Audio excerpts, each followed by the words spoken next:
Hi friends, welcome to my channel. ಇವತ್ತಿನ ವಿಡಿಯೋದಲ್ಲಿ ಕುಕ್ಕರಲ್ಲಿ ವಾಂಗಿಬಾತ್ ಯಾವ ರೀತಿ ಮಾಡೋದು ಅಂತಂದೇಳಿ ತೋರಿಸ್ಕೊಡ್ತಾ ಇದ್ದೀನಿ. ನಾವು ಯಾವಾಗಲೂ ವಾಂಗಿಬಾತ್ ಮಾಡಬೇಕಾದ್ರೆ ಗೊಜ್ಜು ಸಪ್ರೇಟಾಗಿ, ರೈಸ್ ಸಪ್ರೇಟಾಗಿ ಮಾಡ್ತಾ ಇರ್ತೀವಲ್ವ. ಸೊ ಆ ರೀತಿ ಅಲ್ಲದೇ ಈ ರೀತಿಯಾಗಿ ಒಂದು ಸಲ ಕುಕ್ಕರಲ್ಲಿ ವಾಂಗಿಬಾತ್ ಮಾಡಿ ನೋಡಿ, ತುಂಬಾ ರುಚಿಯಾಗಿರುತ್ತೆ. ಮೊದಲನೇದಾಗಿ ನಾನಿಲ್ಲಿ ವಾಂಗಿಬಾತ್ ಮಾಡೋದಕ್ಕೆ ಸ್ವಲ್ಪ ಕರಿಬೇವು, 2 ಈರುಳ್ಳಿನ ಈ ರೀತಿ ಕಟ್ ಮಾಡಿ ತೊಗೊಂಡಿದ್ದೀನಿ. ಹಾಗೆಯೇ 2 ಪಲಾವ್ ಎಲೆ, ಒಂದು 4 ಒಣಮೆಣಸಿನ್ಕಾಯಿ, 1-2 ಸ್ಪೂನಷ್ಟು ಕಡಲೆಬೇಳೆ, ಒಂದು ಸಣ್ಣ ಬೌಲಲ್ಲಿ ಹಸಿ ಬಟಾಣಿ ಕಾಳು, ಒಂದು 100 ಗ್ರಾಮ್ನಷ್ಟು ವಾಂಗಿಬಾತ್ ಬದನೆಕಾಯಿ, 1-2 ಸ್ಪೂನಷ್ಟು ವಾಂಗಿಬಾತ್ ಪೌಡರನ್ನು ತೊಗೊಂಡಿದ್ದೀನಿ. ಆಲ್ರೆಡಿ ಒಲೆ ಮೇಲೆ ಒಂದು ಕುಕ್ಕರನ್ನು ಇಟ್ಕೊಂಡ್ಬಿಟ್ಟು ಸ್ವಲ್ಪ ಎಣ್ಣೆ ಹಾಕಿ ಅದು ಬಿಸಿ ಆದಮೇಲೆ ಸ್ವಲ್ಪ ಸಾಸಿವೆ ಮತ್ತು ಜೀರಿಗೆ, 2 ಸ್ಪೂನ್ನಷ್ಟು ಕಡಲೆಬೇಳೆ, ಹಾಗೆಯೇ ಒಣಮೆಣಸಿನ್ಕಾಯಿ ತೊಗೊಂಡಿದ್ನಲ್ವ ಅದನ್ನು ಸಮೇತ ಇದರಲ್ಲೇ ಹಾಕಿಬಿಟ್ಟು ಫ್ರೈ ಮಾಡ್ಕೊತಾ ಇದ್ದೀನಿ. ಅದೆಲ್ಲ ಈ ರೀತಿ ಫ್ರೈ ಆದಮೇಲೆ ಈರುಳ್ಳಿ ಕಟ್ ಮಾಡಿ ತೊಗೊಂಡಿದ್ನಲ್ವ ಅದನ್ನು ಸಮೇತ ಇದ್ರ ಜೊತೆಗೆ ಹಾಕ್ತಾ ಇದ್ದೀನಿ. ಈರುಳ್ಳಿ ಬಂದುಬಿಟ್ಟು ಒಂದು 50% ಫ್ರೈ ಆದರೆ ಸಾಕಾಗುತ್ತೆ.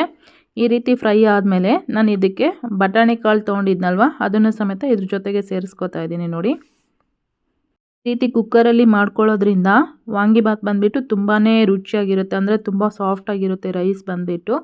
ಹಾಗೆಯೇ ತುಂಬ ಕಡಿಮೆ ಸಮಯದಲ್ಲಿ ನಾವು ಇದನ್ನು ಪ್ರಿಪೇರ್ ಮಾಡ್ಕೋಬೋದು. ಬಟಾಣಿ ಕಾಳು ಲೈಟಾಗಿ ಫ್ರೈ ಆದಮೇಲೆ ವಾಂಗಿಬಾತ್ ಬದನೆಕಾಯಿ ಏನು ತೊಗೊಂಡಿದ್ನಲ್ವ ಅದನ್ನು ಸಮೇತ ಇದರಲ್ಲೇ ಹಾಕ್ತಾ ಇದ್ದೀನಿ. ನಿಮ್ಮಲ್ಲಿ ಹಸಿ ಬಟಾಣಿ ಕಾಳು ಏನಾದರೂ ಇಲ್ಲ ಅಂತಂದರೆ ಒಂದು ವೇಳೆ ಒಣಗಿದ ಬಟಾಣಿ ಕಾಳು ಇರುತ್ತಲ್ವ ಅದನ್ನು ನೆನೆಸ್ಬಿಟ್ಟು 1-2 ಗಂಟೆ ಆದಮೇಲೆ ಮಾಡ್ಕೋಬೋದು, ಚೆನ್ನಾಗಾಗುತ್ತೆ. ಈಗ ರುಚಿಗೆ ತಕ್ಕಷ್ಟು ಉಪ್ಪನ್ನು ಹಾಕ್ತಾ ಇದ್ದೀನಿ. ಬದನೆಕಾಯಿನ ಬಂದುಬಿಟ್ಟು ನಾವಿಲ್ಲಿ ತುಂಬ ಸಾಫ್ಟಾಗಿ ಫ್ರೈ ಮಾಡೋದೆಲ್ಲ ಬೇಡ, ಅದು ಸ್ವಲ್ಪ ಗಟ್ಟಿಯಾಗೇ ಇರಲಿ. ಒಂದು 2 ಮಿನಿಟ್ಸ್ ಇದನ್ನು ಫ್ರೈ ಮಾಡಿಕೊಂಡ್ರೆ ಸಾಕಾಗುತ್ತೆ. ಈಗ 2 ಟೊಮೊಟೊ ಏನು ಕಟ್ ಮಾಡಿ ಇಟ್ಕೊಂಡಿದ್ನಲ್ವ ಅದನ್ನು ಸಮೇತ ಇದ್ರ ಜೊತೆಗೆ ಹಾಕ್ತಾ ಇದ್ದೀನಿ. ಕುಕ್ಕರಲ್ಲಿ ವಾಂಗಿಬಾತ್ ಮಾಡಬೇಕಾದ್ರೆ ತರಕಾರಿನ ಬಂದುಬಿಟ್ಟು ತುಂಬ ಸಾಫ್ಟಾಗಿ ಬೇಯಿಸ್ಕೊಳ್ಳೋದು ಬೇಡ, ಯಾಕೆಂದರೆ ರೈಸು ಸಮೇತ ಇದರಲ್ಲೇ ಆಗುತ್ತಲ್ವ, ಅದರಲ್ಲೇ ಬಾಯ್ಲ್ ಆಗಿಬಿಡುತ್ತೆ.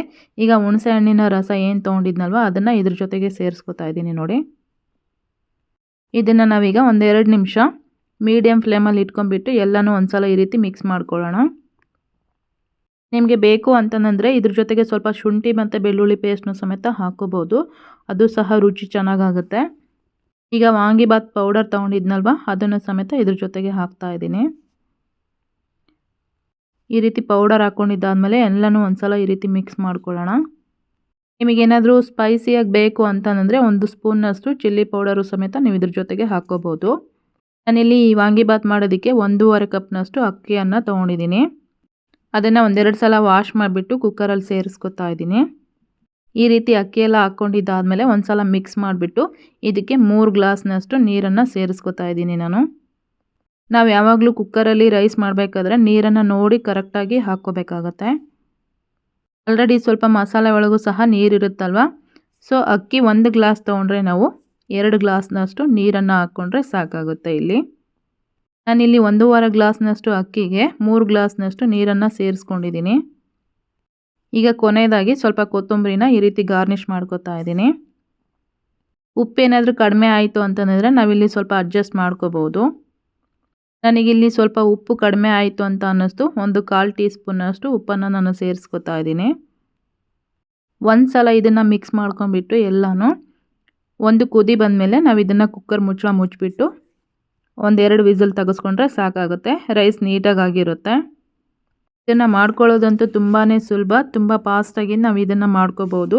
ಹಾಗೆಯೇ ಇದು ತಿನ್ನೋದಕ್ಕೂ ಸಹ ಅಷ್ಟೇ ಟೇಸ್ಟಿಯಾಗಿರುತ್ತೆ. ಈ ರೀತಿ ಒಂದು ಕುದಿ ಬಂದಮೇಲೆ ಮುಚ್ಚಳ ಮುಚ್ಚಬೇಕಾಗುತ್ತೆ, ಇಲ್ಲಾಂದರೆ ಮೇಲೆ ನೀರು ಕೆಳಗಡೆ ರೈಸ್ ಆಗಿಬಿಡುತ್ತೆ, ಅನ್ನ ಬಂದುಬಿಟ್ಟು ಮೆತ್ತಗಾಗಿಬಿಡುತ್ತೆ. ಸೊ ಅದಕ್ಕೋಸ್ಕರ ಇದನ್ನು ಮೀಡಿಯಮ್ ಫ್ಲೇಮಲ್ಲಿ ಇಟ್ಬಿಟ್ಟು 1-2 ವಿಸಿಲ್ ತೆಗೆಸ್ಕೊಂಡ್ರೆ ಸಾಕಾಗುತ್ತೆ. ಆಮೇಲೆ ಗ್ಯಾಸ್ ರಿಲೀಸ್ ಆದಮೇಲೆ ಕುಕ್ಕರ್ ಮುಚ್ಚಳಕೆನ ಓಪನ್ ಮಾಡಿ, ಯಾವುದೇ ಕಾರಣಕ್ಕೂ ಇಮ್ಮಿಡಿಯೇಟ್ಲಿ ತೆಗಿಯೋಕ್ಕೆ ಹೋಗಬೇಡಿ. ನೋಡಿ, ನಾನಿಲ್ಲಿ ಕುಕ್ಕರ್ ಮುಚ್ಚಳಕೆನ 2 ವಿಸಿಲ್ ಆದಮೇಲೆ ಓಪನ್ ಮಾಡ್ತಾ ಇದ್ದೀನಿ. ಎಷ್ಟು ಪರ್ಫೆಕ್ಟಾಗಿ ಆಗಿದೆ. ಹಾಗೆಯೇ ಗ್ಯಾಸ್ ರಿಲೀಸ್ ಆಗೋದಕ್ಕೆ ತುಂಬ ಟೈಮ್ ಏನು ಹಿಡಿಯಲ್ಲ, ಒಂದು 5 ನಿಮಿಷ ಬಿಟ್ಟರೆ ಸಾಕಾಗುತ್ತೆ. ಅನ್ನನೂ ನೀಟಾಗಿರುತ್ತೆ. ಈ ರೀತಿ ಉಪ್ಪು ಖಾರನೂ ಸಹ ಪರ್ಫೆಕ್ಟಾಗಿ ಆಗಿದೆ. ನೋಡ್ತಾ ಇದ್ದೀರಲ್ವಾ, ರೈಸ್ ಬಂದುಬಿಟ್ಟು ಎಷ್ಟು ಪರ್ಫೆಕ್ಟಾಗಿ ಆಗಿದೆ. ಅಂದರೆ ಮುದ್ದೆ ಆಗಿಲ್ಲ, ಮೆತ್ತಗಾಗಿಲ್ಲ, ತುಂಬಾ ಉದುರಾಗಿ ಸಾಫ್ಟಾಗಿ ಸೂಪರಾಗಿ ಬಂದಿದೆ. ಹಾಗೆಯೇ ಬದನೆಕಾಯಿ ಕೂಡ ತುಂಬ ಹಲ್ವಾ ಥರ ಬೆಂದಿಲ್ಲ, ಬಾಯಿಗೆ ಸಿಗೋ ಥರನೇ ಇದೆ. ಇದನ್ನು ಬಿಸಿ ಇದ್ದಾಗಲೇ ತಿಂದರೆ ಸೂಪರಾಗಿರುತ್ತೆ. ಸೊ ನೀವು ಟ್ರೈ ಮಾಡಿ. Thank you.